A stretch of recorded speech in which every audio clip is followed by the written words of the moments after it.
চাঁদাবাজি একটা ক্যান্সারের মতো রোগ। এই রোগ সারাতে হলে সমাজের প্রত্যেকটি সচেতন মানুষ এবং নেতৃবৃন্দ একসঙ্গে কাজ করতে হবে। একসঙ্গে যদি কাজ না করে এই চাঁদাবাজের পৃষ্ঠপোষক যারা হচ্ছেন তারাই কিন্তু এদের এই চাঁদাবাজদের ছেপ করছেন। আপনারা জানেন যে গুলশানে যে চাঁদাবাজিটা হয়েছে এর মদক যোগাচ্ছে কে?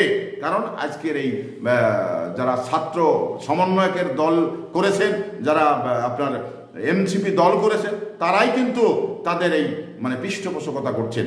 এই যে নোয়াখালী সেনবাগের যে চাঁদাবাজটা, যে সলেমান ওই ছেলেটা, এখানে ওই আপনার তাকে পৃষ্ঠপোষকতা করছে যে মির্জা কাদের, তারপরে এনসিপির নেতারা।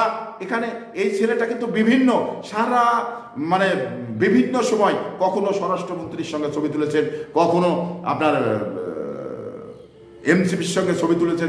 প্রত্যেকটি দায়িত্বশীল ব্যক্তির সঙ্গেই কিন্তু এই ছেলেটির ছবি দেখা যাচ্ছে। তাহলে এই ছেলেটির সক্ষতা সব নেতার সঙ্গেই ছিল, আর এই সব নেতার পৃষ্ঠপোষকতাই এই চাঁদাবাজি করছেন।